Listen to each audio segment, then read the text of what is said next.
we got not one but two Hall of Famers to kick off hour number 2.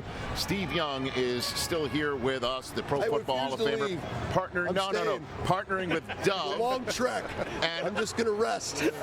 Fellow Hall of Famer. On behalf of NFL alumni, a man who I probably have done more NFL Network hours with, even 20 years in, and we haven't worked together in a very long time. The great Rod Woodson, good to see you. How are you? Good seeing you, my brother. My old teammate. You don't realize. My old teammate in 97.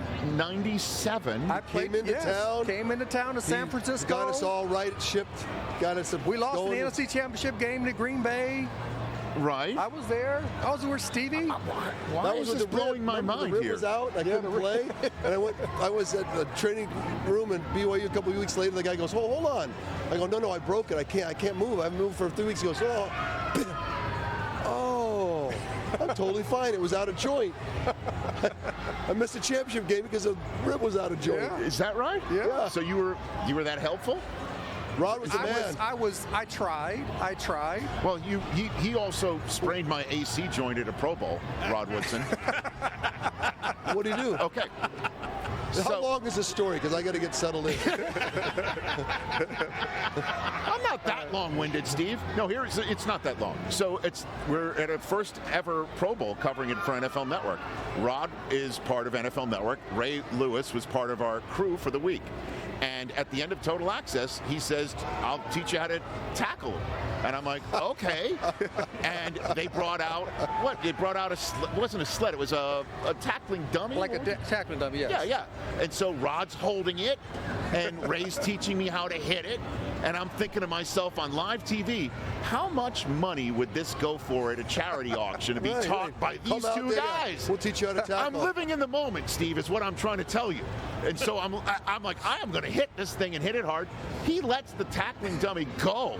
I go straight through it and landed on my shoulder. Yeah, you didn't know the technique because you never hit a dummy before. That's correct. And I think that was the problem. Smart. You expected him to hold it. Yes. Because then he'd hit hard. You never hold the tackling dummy when they're tackling. And then you go through and you let it go. At the end. The coach lets it go. And then he rolled on his shoulder. There's an athletic move at the end. You're supposed to be able to roll and get off. I did roll, unfortunately, on top of my shoulder. Yes. Did you really separate it? I didn't separate it. An AC joint sprain. I had to go to my left hand and the handheld mic the rest of the week. And by the way, those two teaching you how to tackle, those two launched and they were just like missiles coming at you. And you're like, oh, fastest, biggest, strongest dudes in the history of man. Oh, my God, for sure. Steve Young here on the Rich Eisen Show. You were on in the last segment, but I wanted to give you your time. I've just been told you've got 5 more minutes left with us, and then Rod will finish up with you as well. Yes, sir. Okay. Well, we share. We go back. We're all teammates. We're teammates. Good enough. He's my quarterback. That's right. He's my quarterback. What do you think Super Bowl 58 boils down to, if you can? What it comes down to me, what? The 49ers, remember Thanksgiving, I was like, just give it to them. Who's going to beat them? Right. And then all of a sudden they play the Ravens, and they don't play really their game in the last month. If they don't play their game and that stays the same, it's a crapshoot, what you've seen the last couple of weeks in the playoffs for them. Yes. If they can get themselves righted, no one's going to beat them. So I think it's the first quarter, you'll get a feel like, is this the Niners of Thanksgiving or is this the Niners of Christmas? And if it's the Niners of Thanksgiving, I don't care what Patrick does. There's just not enough. There's not enough people. It's the best collection of athletes put together in a team in the free agency area in the last 10, 15 years. And if they can get righted and get moving forward, then no one's going to beat them. So what do you think Super Bowl 58 boils down to? I'm right there with Steve in the sense that the last 2 weeks or the last 2 playoff games that the 49ers have played, they haven't played their best football. And they still won. They found a way to manufacture a win and get it out. I don't think that they're going to do it 3. Normally, really good teams don't have 3 bad games in a row. I told them, there's no way you can do this. You got it right. I believe they right the ship. Defensively, they're going to play, I think, much better. But give it to the best running back in the National Football League. Find Ayuk, and that's what Purdy's been doing, and everybody's been saying he's a game manager. I think that's a bunch of hogwash. I think he's an outstanding quarterback that can find his playmakers. And defensively, it comes down to their defense. If their defense plays the way they're capable of playing, and how they played for the vast majority of the regular season, not the way they did in the postseason these last 2 games, I'm leaning toward the 49ers winning the football game. You know, the game manager stuff, That's crazy. I mean, again, Rich, it's a compliment. The people need to stop using it as a slur. 3/4 of the job is game. Peyton Manning, you name them. 3/4 of their job was game managing.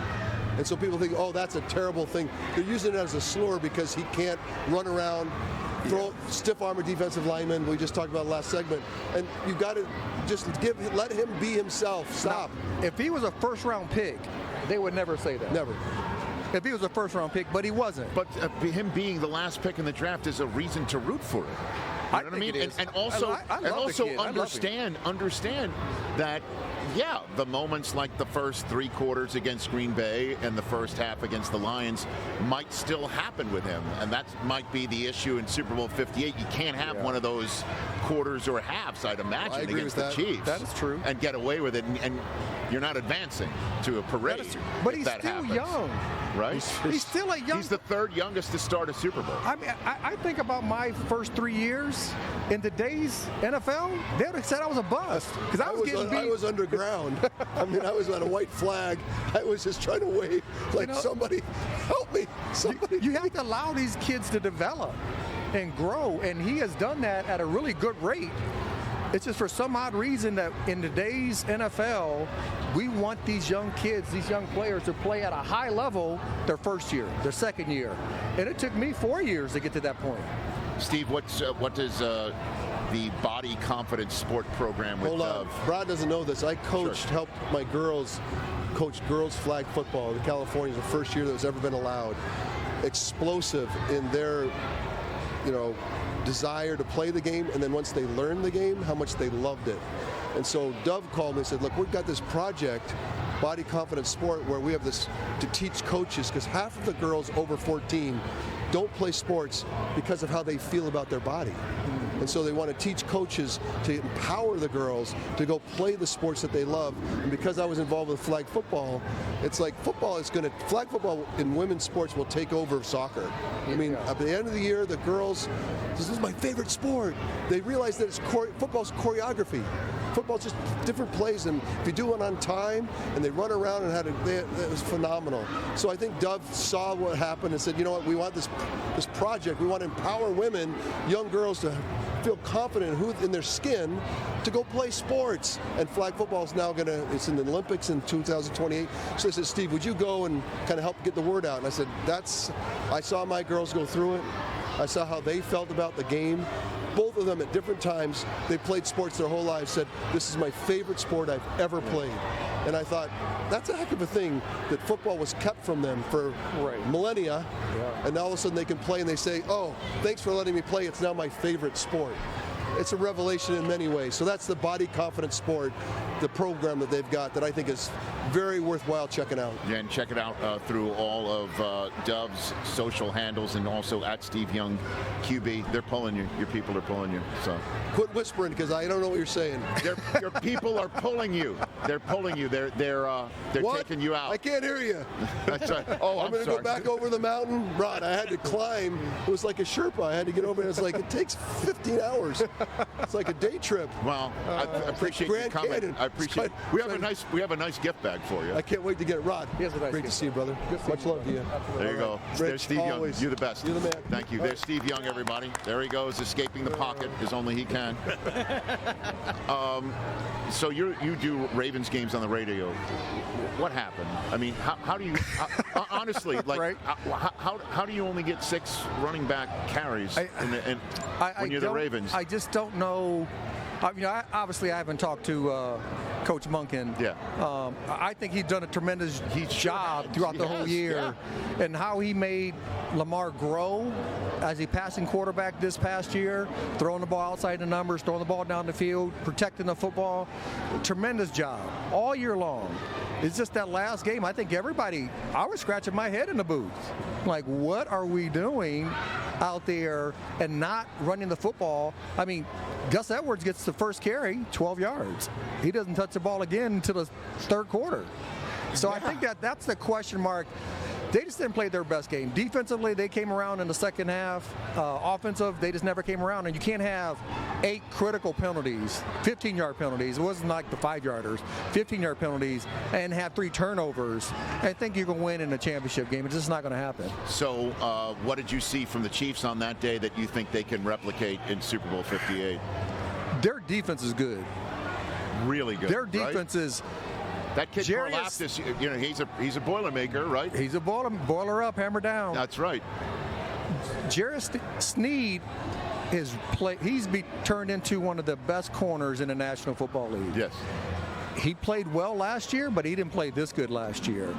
The defense, Coach Spags has done a tremendous job all year long with this defense. This offense, or this team has been ran by their offense for the most part the last several years. Yes. But this year, it was their defense. Their defense made them the difference makers. And Patrick Mahomes is going to make some plays now. He's going to find a way to make some plays, which he did.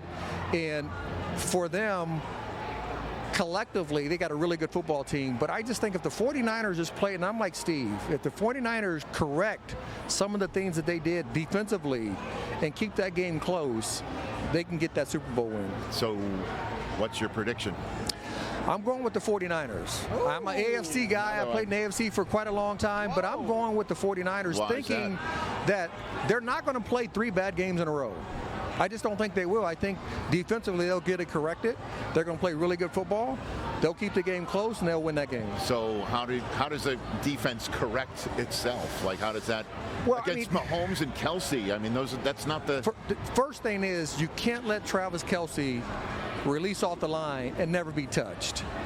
So you just can't do that. Who handles that? Linebackers, defensive ends, Chase outside Young gives backers. Him a little nudge. If he's by the core, you take your defensive end, outside linebacker, you move him out a little bit. You let him run through Travis Kelsey, 87, to the quarterback. Right. Don't give him a free release. Take away the number 1 read and make him beat you with the number 2, number 3. And if they win, then so be it. But you can't give him the number 1 read, which is 87.